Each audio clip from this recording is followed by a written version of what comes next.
Me da muchísimo gusto saludarles aquí en Converso, voces compartidas, propuestas educativas que se orientan a transformaciones profundas para el bienestar comunitario. Y miren nada más a quien tengo aquí conmigo, Sandra Peniche, ¿cómo estás? Bienvenida. Hola, ¿qué tal? Me da muchísimo gusto estar de nuevo contigo y con tu audiencia. Muchas gracias, Sandra, por aceptar estar aquí. Y hoy vamos a hablar de un tema muy interesante que es el cuidado de la salud en las mujeres, una cuestión de género. Y pues para empezar, siempre comienzo, Sandra, siempre comienzo los conversos con un pequeño poema. Se llama Dialecto. Cuando hablamos de cicatrices, la mayoría de la gente visualiza heridas en la piel. Quizás es bueno, si es que ellos no saben, del calvario de un corazón intoxicado por la angustia y las lágrimas ocultas de un alma que ha sido destrozada por los sentimientos. Clairel Esteves. Pues con esto damos inicio a este converso. Quiero presentarte, Sandra, es activista feminista, defensora de derechos humanos, particularmente de las mujeres y la niñez, especialmente de los derechos a la vida, al bienestar, la salud y los derechos sexuales y derechos reproductivos. Atea por convicción, médica cirujana por la Universidad de Yucatán, ahora Universidad Autónoma de Yucatán, sexóloga por el Instituto Mexicano de Sexología y colposcopista por la Universidad del Estado de Morelia, trabajando por hacer realidad una práctica médica en medicina sexual desde el feminismo con enfoque de género, salud pública, no discriminación y de impacto en la transformación social. Fundadora de dos organizaciones no gubernamentales, la Unidad de Atención Psicológica, Sexológica y Educativa para el Crecimiento Personal, mejor conocida como UNACE, que se enfoca en la educación para la transformación de las relaciones de poder y brinda asesoría y atención psicológica y legal para abatir la inequidad, la desigualdad, la violencia y lograr un significativo avance para las mujeres. La otra asociación es Servicios Humanitarios en Salud Sexual y Reproductiva, espacio para hacer tangibles la atención en salud sexual y salud reproductiva en el marco de los derechos humanos, en particular los sexuales y los reproductivos, incluyendo la atención a la problemática del aborto, la violencia sexual y la violencia obstétrica. Soltera, humana y defensora de los derechos humanos de las mujeres por conciencia y alegre elección. No, pues, ¿qué más? Con eso tenemos suficiente para saber con quién estamos aquí hablando en este marco del mes de noviembre, en donde estamos, pues, precisamente tocando distintas temáticas para erradicar las violencias desde diferentes rubros y áreas, y hoy en específico con este tema del cuidado de la salud de las mujeres. Pues quisiera un poquito que nos comentaras, de acuerdo a tu experiencia, sé que has pasado por un proceso de salud y que efectivamente cuando estamos en esos tránsitos nos impacta fuertemente, y creo que como mujeres nos damos cuenta de todas las necesidades que tenemos en esos momentos de crisis, en donde quizá no fuimos preparadas del todo ni para afrontar una cuestión a nivel emocional, ni tampoco a nivel económico, familiar, porque muchas veces se rompen los sistemas de familia, muchas veces también hay situaciones de separación en parejas, de pronto también hay pérdida a lo mejor del aspecto del trabajo, ¿no? Del apoyo a nivel laboral que se pudiera tener, y bueno, un sinnúmero de efectos y consecuencias que hay en el entorno por estas violencias a nivel estructural también que tenemos diría Galtung, ¿no? De este déficit que tenemos de atención para la generalidad de las personas en esta situación de salud, un problema de salud pública. ¿Cómo ves tú, Sandra, esta situación? Pues mira, escuchando el poema y pensando en las cicatrices del corazón, yo creo que el asunto de la salud de las mujeres enfocado así comunitariamente me parece que nos deben todo. Nos debe todo la sociedad, nos debe todo, todos los gobiernos. Y esto es porque si bien sobre el cuerpo de las mujeres existe la sociedad, también es cierto que nuestro cuerpo es transgredido, es maltratado. Y eso que solamente vemos el cuerpo, pero a mayor profundidad me parece que las cuestiones emocionales y mentales son más duras aún. Las mujeres de una u otra manera vamos aprendiendo en el curso de la vida a sobresalir y a sobrepasar de cualquier vicisitud.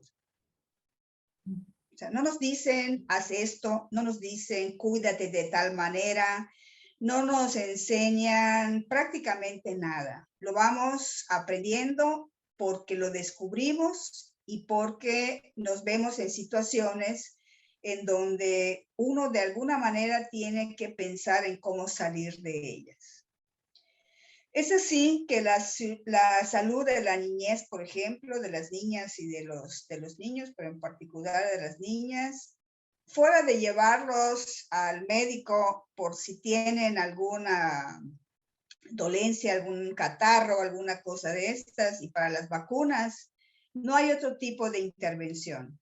O sea, no se fijan en qué le pasa a esa criatura, qué siente, cómo está pensando, qué le están enseñando. O sea, no hay esa concepción de una salud integral para ninguna mujer, para nadie en realidad, a todo lo largo de su vida, ¿no? Claro que cuando tú empiezas ya a tus 15, 16, 17, 20 años, pues te encuentras con situaciones que nadie te habla, que no te dicen, y que las vas afrontando junto con ese ímpetu, ese descubrimiento de tus emociones, de tus afectos, de tus amores. Y entonces vamos pasando simplemente el tiempo hasta que en algún momento de la vida, ya sea en lo personal o de alguien de la familia o de alguien querido o querida, de repente sufren un quiebre en su salud, pasa algo y algo grave, ¿no? Entonces uno empieza a ver cómo sales de eso. En particular, nosotros las mujeres pues cargamos en la actualidad con varios problemas de salud, en particular los cánceres que se han multiplicado. Y el cáncer de pecho es un flagelo para las mujeres, ¿no? Y me parece que pensar en eso es necesario. Y es necesario porque hay muchísimas partes, muchísimas aristas que tenemos que ir como desglosando. Tú decías hace un rato, a veces se pierden las relaciones, se rompen. Efectivamente, en muchas mujeres, sobre todo las que viven en una pareja heterosexual, cuando aparece un cáncer de pecho, cuando aparece una mutilación, porque finalmente es una mutilación la que nos hacen al quitarnos un pecho o los dos pechos, eso se vuelve una tragedia, porque entonces por el lado de las mujeres no le voy a gustar, voy a ser menos mujer. Bueno, las mujeres tienen que saber que no se puede ser ni más ni menos mujer, simplemente somos mujeres y punto, esa es la medida, somos mujeres. Con pechos o sin pechos seguimos siendo mujeres, porque eso no nos determina.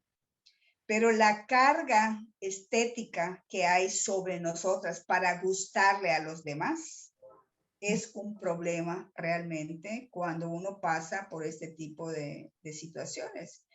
Y hay muchas mujeres que se sienten muy mal, que se sienten devastadas, que entran en una crisis de depresión incluso, porque no saben ni cómo, porque se miran como parte de los otros, o sea que hay que darle gusto y hay que gustarle a los demás, y si no les gustamos, entonces los van a rechazar y nos van a dejar. Yo les digo que si pasan en una situación así, pues que lo gocen, porque es liberarse de alguien que realmente no le valora a uno, que no le ha importado, porque pues tú te puedes poner una figurita ahí para que diga, mira, aquí estoy, pero el ser de la persona, o sea, cada parte de la persona es súper importante. Y las mujeres somos mucho más allá que un pecho, o un útero o una vulva, ¿no? Entonces, esa es una parte que uno tiene que pensar y se la tiene que asumir, porque somos mucho más que alguna parte de nuestro cuerpo.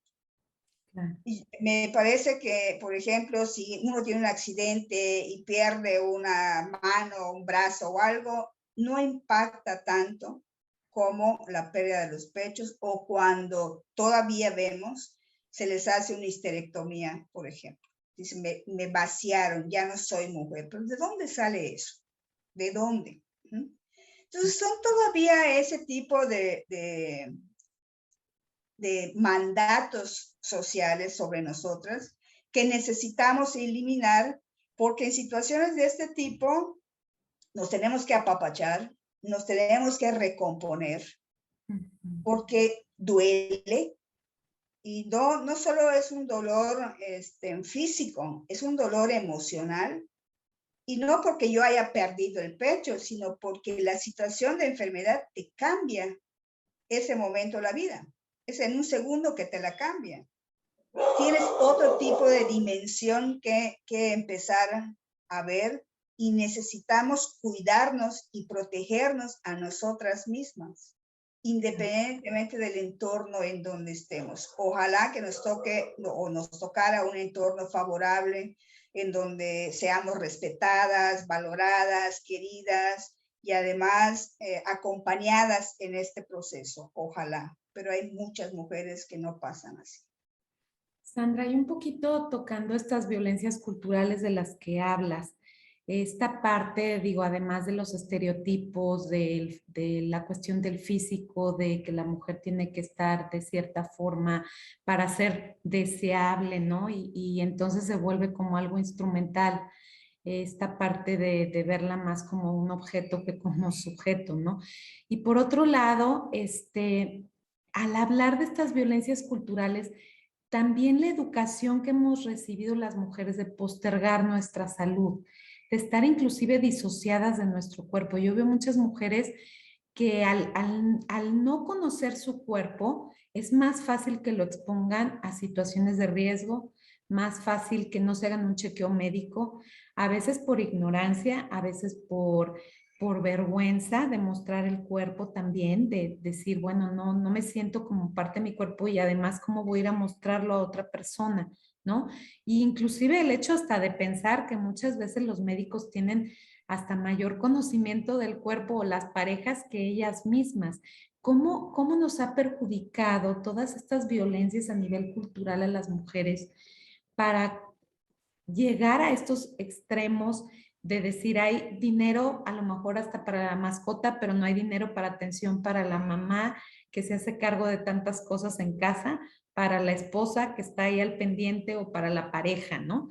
En algún momento dado, ¿qué es lo que ocurre en la mujer como para postergarse en su salud? Porque nos han enseñado de alguna manera y así está estructurada la sociedad para que nuestro cuerpo sea como tributo para los otros. En la medida que nos evadimos del cuerpo, o sea, que nos lo expropian, en esa medida no hay conciencia de él. Por ejemplo, tú te puedes parar en el espejo y dices, qué guapa estoy, y mira qué tal cosa me pongo y me veo mucho mejor, me pinto de tal manera, me pongo tal ropa, no sé, lo que sea así. Pero resulta que esa misma mujer que se ve de esa manera en el espejo, ignora lo que le está pasando realmente en el cuerpo. O sea, no detecta que tiene alguna bolita, no detecta o pasa por alto los sangrados anormales que puede tener, no minimiza o no hace caso del dolor de la cadera que pueda tener o del estómago. O sea, pasan a segundo término las cosas reales para darle paso, en primer lugar, a la apariencia. Porque la apariencia es la que te permite que los otros te digan qué guapa estás, me gustas, etcétera, ¿no? Y no nos vemos como personas. Y en este caso es súper importante que nos volvamos o que empecemos, cualquiera de las dos partes, a vernos a sí mismas, a sentirnos. Porque fíjate que si las mujeres hicieran un ejercicio que es de lo más sencillo, si salieran a caminar para pasear, no caminar porque tengan que ir a algún lado, porque vayan a recoger al hijo, para que vayan al súper, no. Que salgan a disfrutar de un día en la plaza, de conocer algún lugar, de caminar un pueblo, no sé, cualquier cosa de estas. Y que caminen, no sé, quizá 1 hora, 2 horas, 3 horas. Muchísimas no lo van a poder hacer, porque les va a doler todo. O de entrada van a decir, no, yo no puedo caminar tanto porque me duelen los pies, porque me duele la espalda, porque me duelen las piernas. Y la pregunta es, ¿y esos dolores de dónde salen? Porque nuestro cuerpo responde, aunque no lo sepamos, aunque no nos demos cuenta, a todas y cada una de las situaciones en la vida que pasamos. Y resulta que precisamente en el caminar, en la postura corporal, ahí se asienta una serie de represiones que no las vemos y que no nos dicen tampoco. Pero si uno empieza a caminar donde te duela, nada más te tienes que preguntar, ¿cómo es que a mí me duele acá? Para empezar, hacemos conciencia de nuestra musculatura. No necesitamos ir al gimnasio, nada, no, es caminar. Porque ese caminar y ese pasear te va a permitir que haya una introyección, que haya que te des un paseo dentro de tu ser y vayas reconociendo y dándote cuenta que tienes músculos, que el caminar no es cualquier cosa, que hay muchas veces que nos duele algo porque no queremos ir a algún lado, o porque no podemos huir de algo. O sea, la representación que tiene estos dolores en el cuerpo es importante de revisar. Es muy fácil ir a 20 médicos, especialistas o no, porque te duele el estómago. Es que tengo gastritis. O sea, decir ahora tener gastritis es como decir, no sé, me tomé un chocolate, ¿no? Pero dices, bueno, yo les digo a las pacientes, les digo, bueno, ¿y ustedes cómo es que tan jóvenes? Estamos hablando de 15, 18, 20 años, 30 años. ¿Cómo es que tan jóvenes ustedes tienen gastritis? ¿Cómo les vino? Y hay una carga emocional que no se ve. Y toda esta parte emocional, como esas heridas del corazón que decías al principio en el poema, se reflejan en nuestro cuerpo y nos van a dar bienestar, pero también nos van a dar muchos malestares, porque el cuerpo habla. Y lo que es importante es escuchar a nuestro cuerpo qué nos dice, porque afortunadamente nuestro cuerpo nos protege. Antes de que nosotros pensemos en algo, el cuerpo ya reaccionó, ya se contrajo, ya se distendió, lo que fuera que sucediera. Pero eso no lo tenemos consciente. Entonces, una invitación a las mujeres es a que cada día puedan ir teniendo más conciencia sobre su cuerpo, así como de sus pensamientos y de sus sentimientos.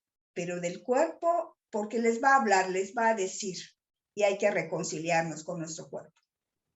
Y creo que un factor importante hablando de esta visión de escuchar nuestro cuerpo, muchas veces dejamos de escucharlo porque precisamente al estar expuestas, a estar atentas a las necesidades del exterior, nos desconectamos de nuestro propio sentir. Y por otro lado, es como si de pronto también no hubiera límites, porque el poner límites nos lleva a una situación también como de, pues de vernos como en control, ¿no? Como esta parte inclusive hasta del enojo, cómo a las mujeres no se nos permite manifestar nuestro enojo.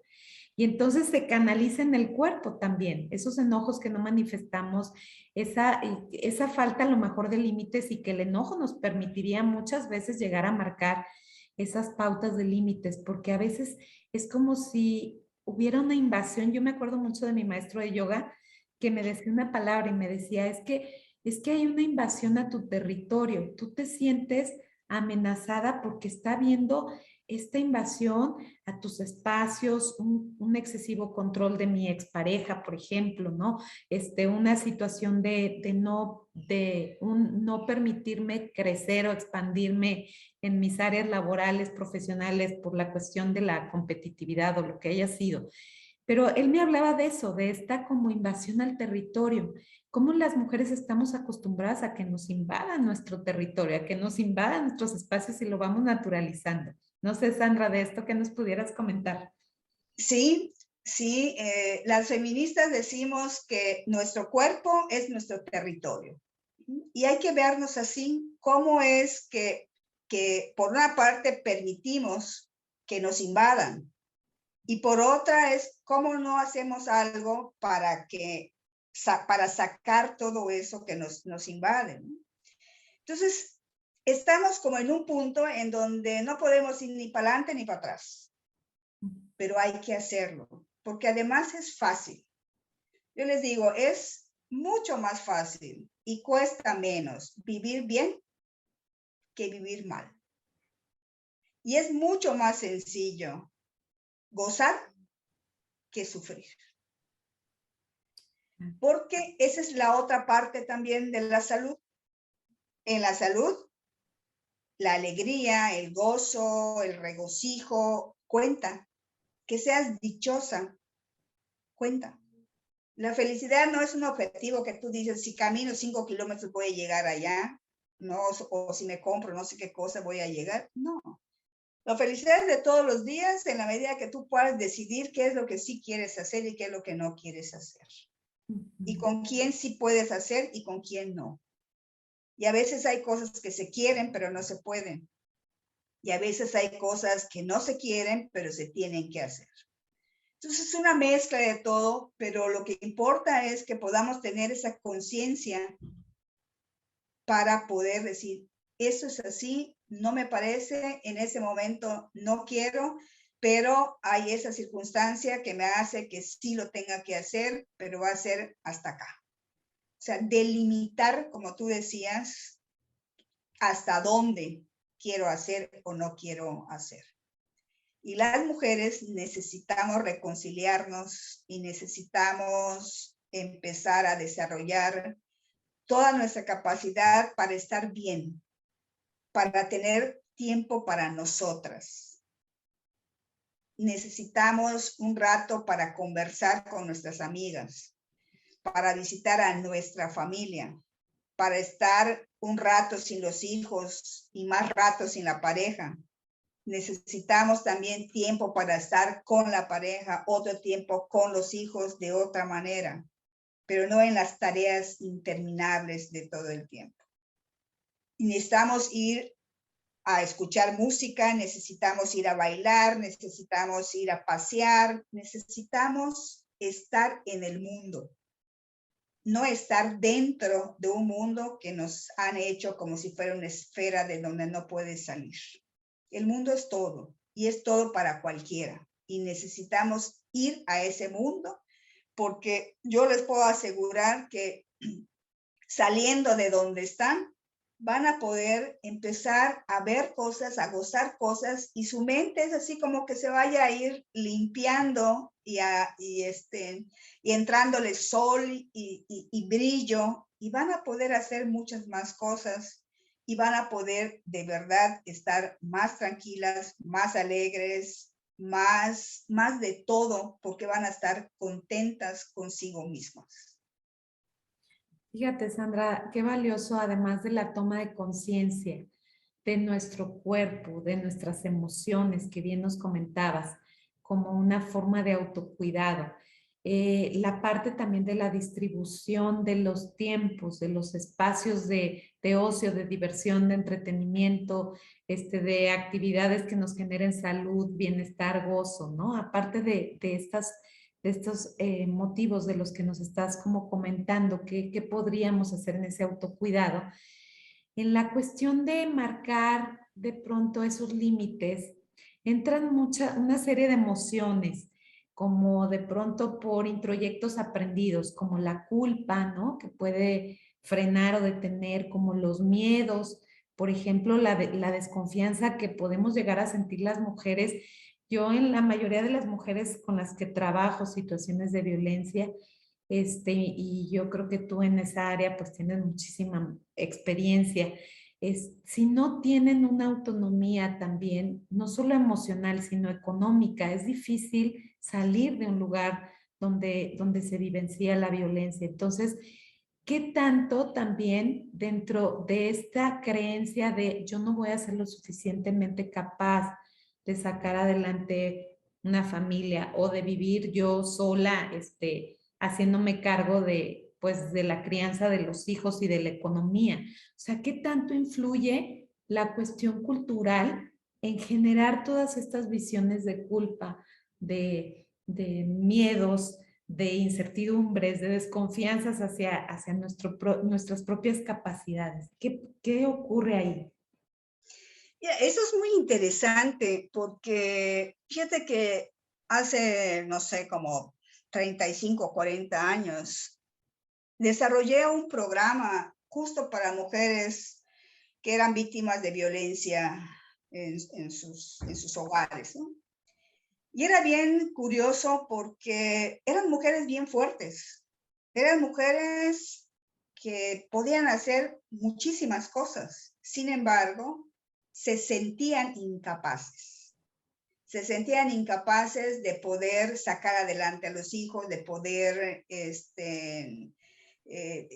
mantener la casa, etc. Pero cuando empiezas a hacer un balance o un listado incluso de lo que hacen, te van a llevar como 2 hojas de rotafolio. Y cuando le dices, ¿y qué hace tu pareja, tu esposo, tu marido, lo que sea? Marta Acevedo decía que hay una gran diferencia entre tener un compañero y tener un marido. El marido es por obligación. Y entonces, bueno, pues hay que repensarle ahí. Pero a lo que voy es que cuando tú pones lo que hace el marido y lo que aporta el marido, o sea, necesitas como 5 centímetros del papel, porque casi no hay nada. O sea, puede llevar algo de dinero, pero la mayor cantidad de dinero se lo queda para sus cosas, para diversión, para ir a la cantina, para ir con otras personas, para cuestiones sexuales, para la droga, o sea, para cualquier otra cosa que no sea la familia. Y entonces las mujeres en esa situación realmente son las que mantienen la casa, son las que hacen todo. Hay lugares en donde les dan 50 pesos para todas las comidas y tienen 4 chamacos o 5. Dices, pero eso es imposible que vivan así. ¿Cómo le hacen? Bueno, pues venden cualquier cantidad de cosas, hacen cualquier cantidad de comidas, de antojitos, tejen, bordan. O sea, la actividad de las mujeres es enorme. Entonces, tienen que valorar lo que hacen, lo que sí hacen, y darse cuenta que los 50, 100 o 200 pesos que pueda aportar la otra persona no son significativos porque hacen servicios de otro tipo. Si tú pones ahí cuánto te cuesta que vaya alguien a limpiar tu casa, que vaya a lavar, a planchar, a cuidar a las criaturas, a lo que sea, tu lista es enorme. Esto es la aportación de las mujeres a la economía del hogar. Entonces, sí pueden, sí hay que hacerlo, y por eso se trabaja para que podamos ser compañeros compañeras o compañeros, y para que los hijos también es una unidad de personas que están en un lugar determinado y que entre todos y entre todas tienen que ver que ese lugar pues, sea lo más agradable, lo más bonito, que las relaciones sean maravillosas. Y digo maravillosas porque ese es el objetivo, no que sean así que o sea, llegaste y te hablan, ¿no? ¿Dónde aprendemos a hablar? ¿Dónde aprendemos a conversar? En nuestras casas, con nuestra familia, con los vecinos. Entonces, hay que hacer todo eso porque las mujeres somos mucho más capaces de lo que cualquiera podría pensar. Nada más que nos tenemos que asumir de esa manera para que tengamos una salud económica. Claro. Necesitamos que nadie o sea, que no tengamos ninguna traba, ninguna cadena, porque no tenemos una autonomía económica.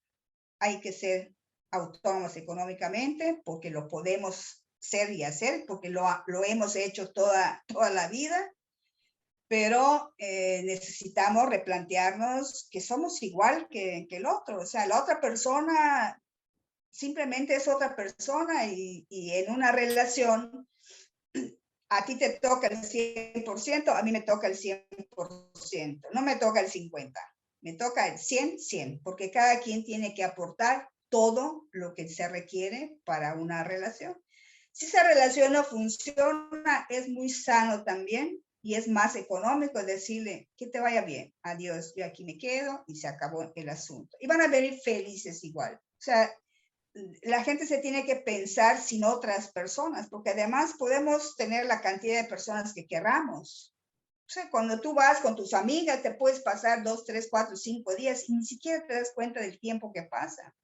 Claro. Si vas a una fiesta, pues ahí te quedas porque estás contento, porque estás divertido.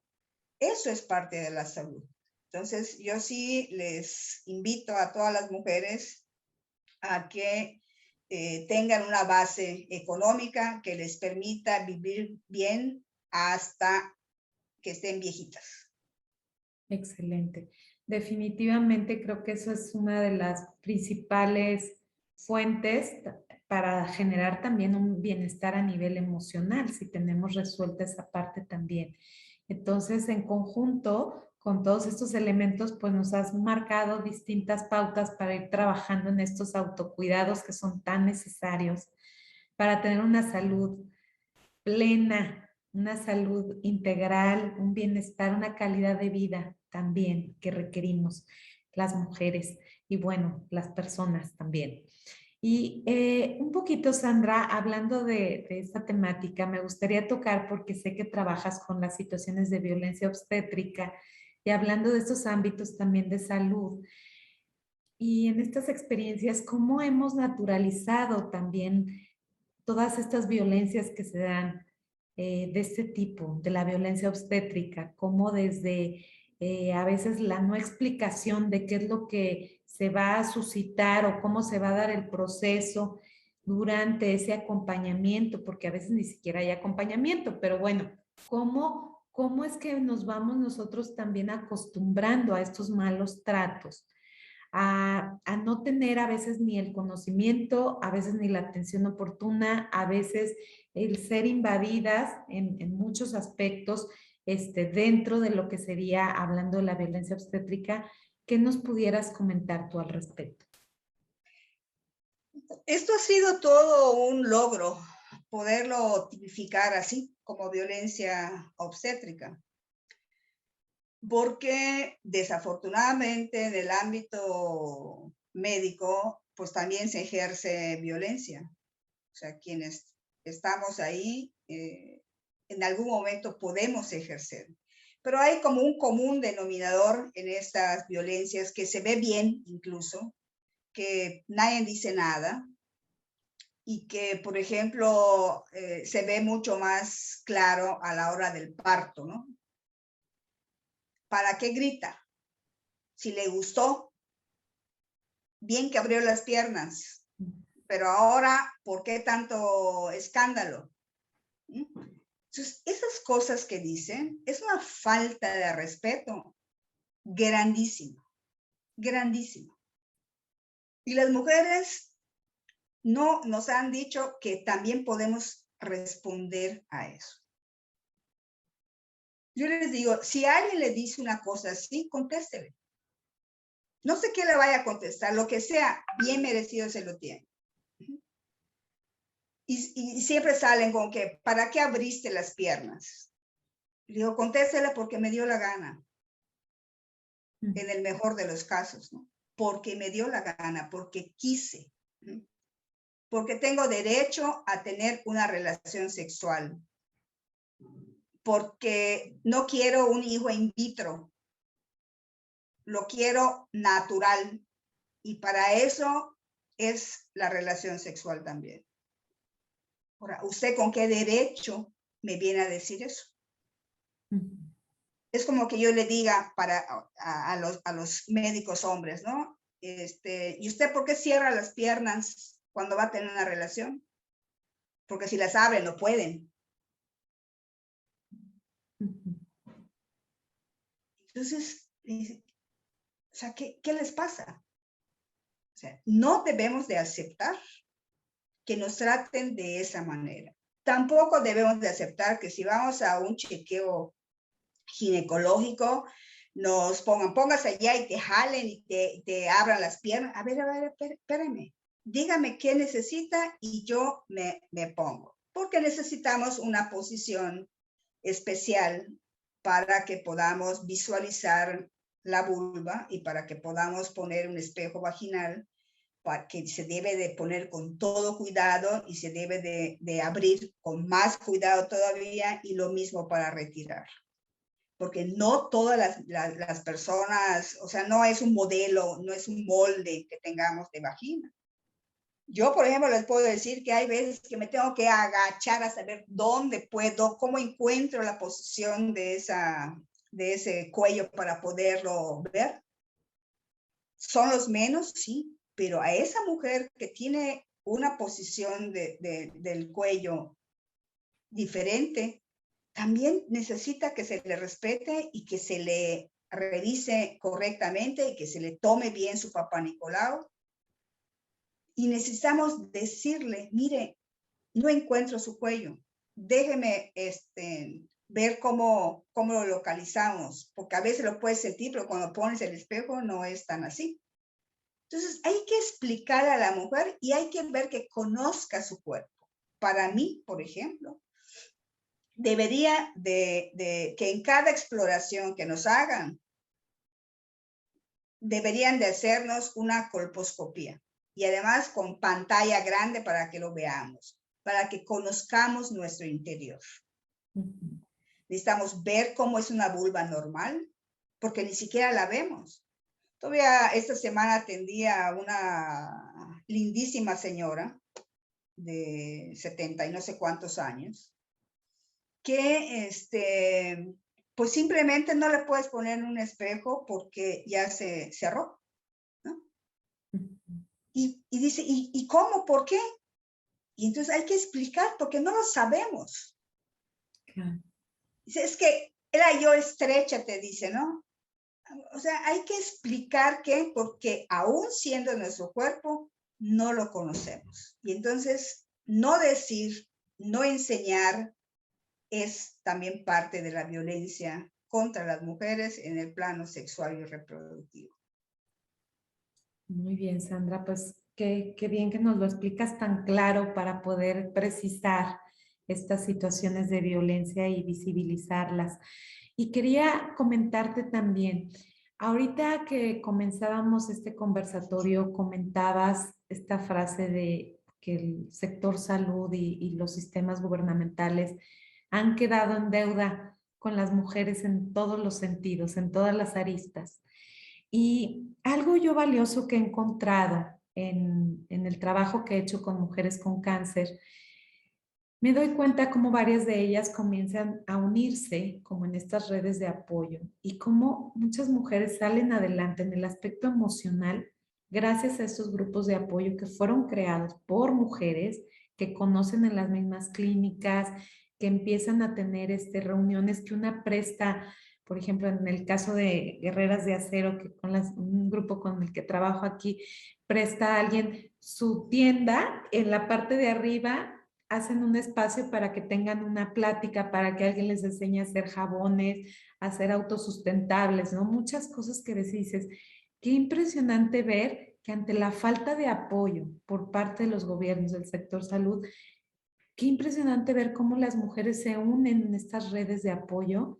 ¿Y qué nos pudieras hablar de la trascendencia del apoyo en estos aspectos emocionales, como en estas áreas también de sororidad, de entendimiento de la situación que se vive? Mira, la capacidad de las mujeres para construir es inmensa. Cualquier situación, por grave que sea, la respuesta, por lo general, va a ser de construcción. Van a hacer algo. Y van a hacer algo entre varias. Cuando uno está ahí con el médico en una sala de espera, ya sea privada o institucional, que es la mayoría de los casos, pues simplemente se mira uno a ver y ves por el tipo de consultorio, porque no tienen pelo, porque tienen una mascada, alguna cosa de esas, ya sabes. Pero cuando estás en la sala donde recibes la quimioterapia o la radioterapia, eso también es diferente. Entonces, en el proceso lo que podemos notar, al menos yo hablo en lo personal, que aún cuando soy médica y aún cuando quienes me atendieron son compañeros que yo aprecio, quiero y además son muy buenos médicos, pero falta mucho por hacer porque no te explican qué pasa con tu cuerpo, con todas esas quimioterapias que te dan. La respuesta que puede haber. Te van a preguntar, sí, cuando llegues, ¿qué le pasó? Y entonces dices tal cosa, ¿no? Pero no creo que deba de seguir siendo así. Yo creo que con toda anticipación pueden decir el medicamento tal que le van a poner puede tener ese tipo de reacciones y para que no le pase eso, usted puede hacer tal otra. Pero eso no se hace. Entonces me parece que hay una falta de calidez y de comprender el proceso por el que uno va a pasar. Es así que cuando tú estás en todo eso, pues hay mujeres que empiezan a conversar y surgen grupos. Hay grupos que ya están formalizados, que con toda anticipación te dicen, te avisan, te invitan a participar, está más estructurado, hay de esos. Pero también hay los otros grupos en donde 5, 6, 8, 10 personas se reúnen y empiezan a hacer eso que tú dices. Primero, porque la situación económica ante una enfermedad de ese tipo te desfonda, te acaba con tu economía, cualquiera que tengas. Segundo, porque vas a necesitar mucho más para poder hacer lo sucesivo. Tercero, porque necesitas un ambiente que te fortalezca. Y por eso los grupos de autoapoyo funcionan tan bien. Porque uno siente lo mismo, uno padece de las mismas cosas, pero cada quien desde su punto de vista y desde sus vivencias va a aportar algo diferente. Y no es una aportación que me refiero en monetaria ni nada, sino en la experiencia de vida que tiene cada quien. Y entonces se vuelve un grupo que es como una fuente que te va a nutrir emocionalmente y que te va a respaldar también si necesitas algo. Y aparte de eso, que hacen, por ejemplo, esas capacitaciones para aprender cosas y para generar recursos. Esa es la respuesta de las mujeres. Construyen aún en esa adversidad. y yo realmente me siento muy orgullosa de todas ellas y de ser parte de este género. Claro. Ay, Sandra, hasta me emocionas. Mujeres generadoras de vida, ¿verdad? De vida en cualquiera de los rubros, porque si creamos y construimos y somos creativas y buscamos en estas dolencias ser resilientes para poder hacer eco no solo hacia nosotros, sino hacia también nuestro entorno, ¿no? Eso es lo más valioso. Hay un acto de generosidad profunda en las mujeres. Profunda. Y además nosotras no abandonamos a nadie. Esa es otra parte. O sea, seguimos en nuestro entorno, seguimos haciendo cosas, pero ya nos reservamos un pedacito de tiempo para poder ya empezar a vernos y hacer otras cosas que nos animen y que contribuyan a nuestro crecimiento también. Las mujeres somos sensacionales. Qué valioso, Sandra. Y pues bueno, un poco ya para ir cerrando este converso que ha sido maravilloso conversar contigo por tu calidad humana, además de toda la cuestión académica que sabemos y tu trayectoria que tienes. Me gustaría, porque sé que te dedicas ahora a vender un suplemento alimenticio, también que ayuda y que aporta nutricionalmente, que también creo que es una forma de cuidarnos.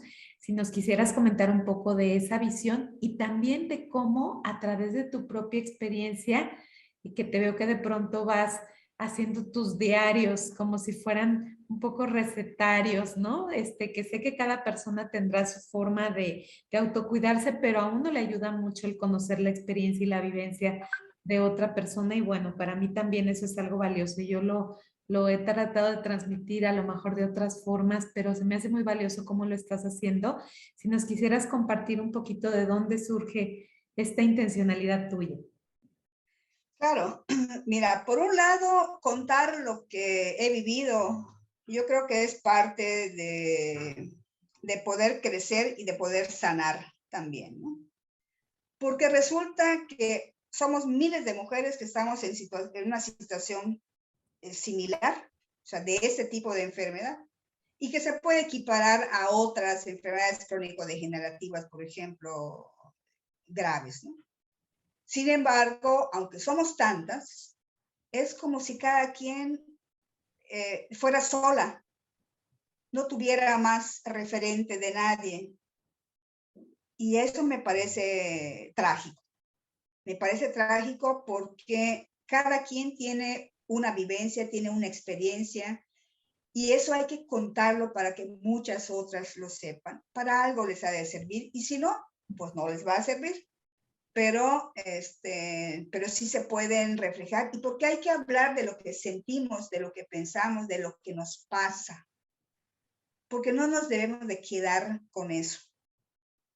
O sea, poder decir, ese medicamento no me sienta, me duele tal cosa, no puedo dormir, estoy pensando otro, no sé, cualquier cosa que vayamos en esa evolución, yo creo que lo podemos compartir con otras personas, porque primero me parece que puede servir como lazos de unión entre mujeres que no nos conocemos. A mí de repente me escriben personas que no conozco y que probablemente ni siquiera vaya a conocer, pero hay un punto de unión, un lazo de algo que te permite conversar con esa otra persona. Y para mí la conversación es como un nutrimento. O sea, cuando conversas con alguien, cuando alguien te cuenta algo que le pasa, es una maravilla, porque te están ofreciendo algo de esa persona, a ti que no te conoce, a ti que no sabe, pero que te puede conversar y decir las cosas, o sea, abrir la boca para soltar lo que tienes, es un acto de salud. O sea, para mí hay que hacer eso. Por eso lo hice, porque dice, bueno, yo soy médica, tengo cierta responsabilidad también en las demás personas. O sea, creo que tengo que contar eso, y si le sirve a alguien, maravilloso. Y si no, pues también, ¿no?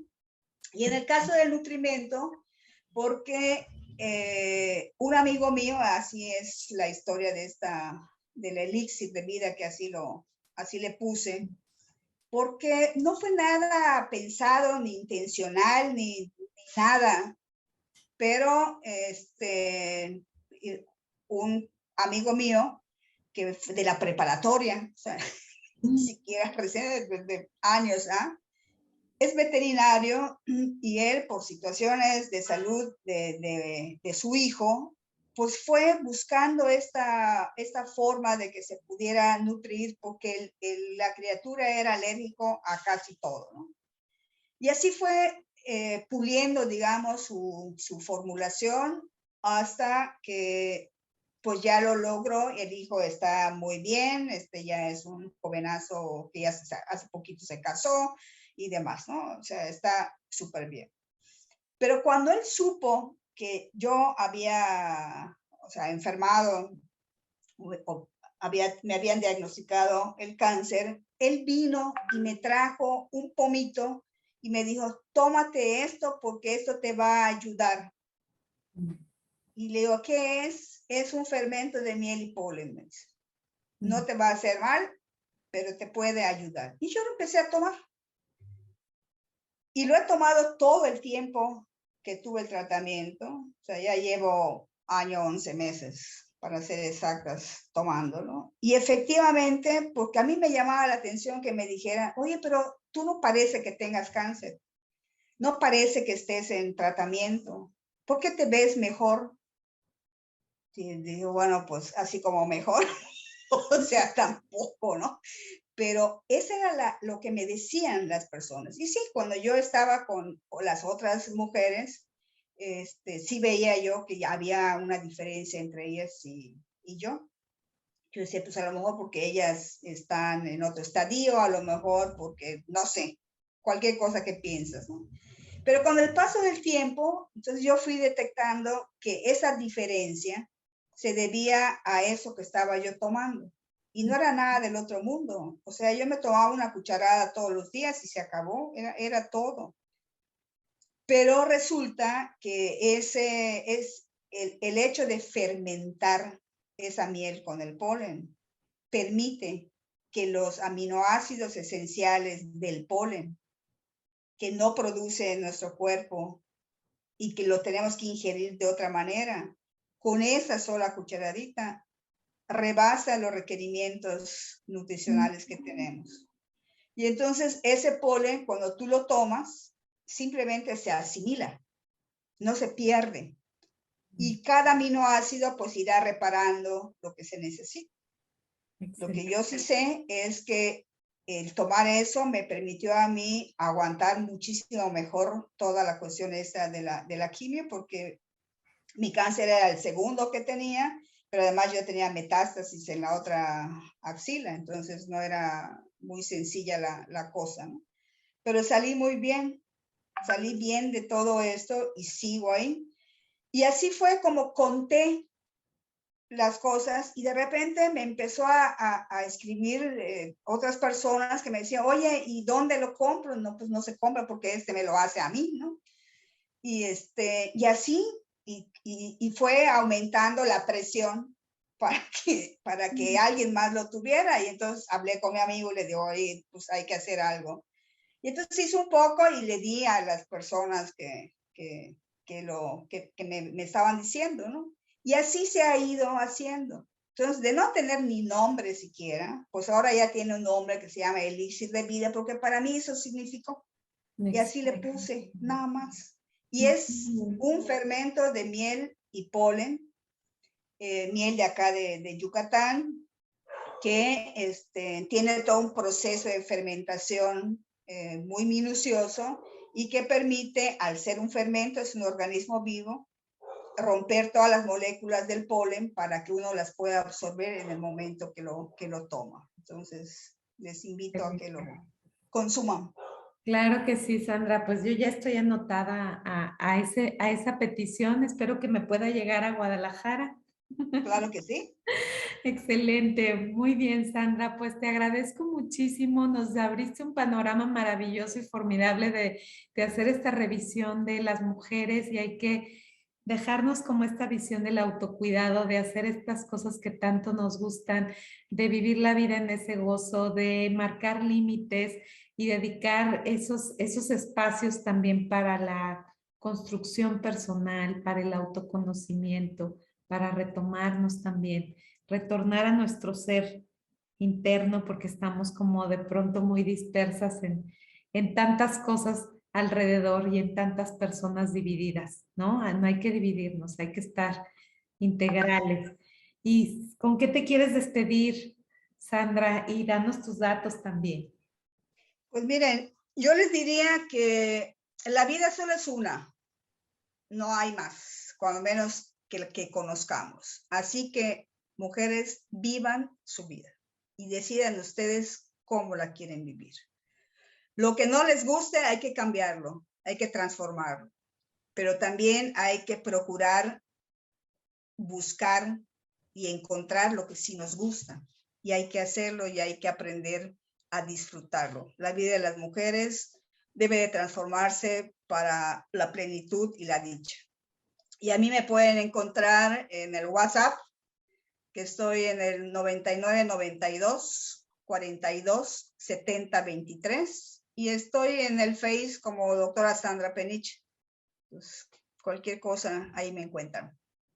Muchísimas gracias, Sandra, por estar y bueno, también hay que recordar que en esta pedagogía feminista abogamos también por educar a los hombres a que vivan situaciones de acompañamiento hacia las parejas, que también demuestren sus estados emocionales, que también, porque este programa también lo ven hombres y mujeres, y bueno, pues es importante también, ¿no? Tener esta visión de acompañamiento, esta conciencia de mostrar sus estados emocionales, de no encerrarse, sino aprender también a ser, como bien lo dijo Sandra, compañeros, que también es importante. Compañeros y compañeras, dependiendo, ¿no? La situación, pero eso es muy valioso y pues yo les agradezco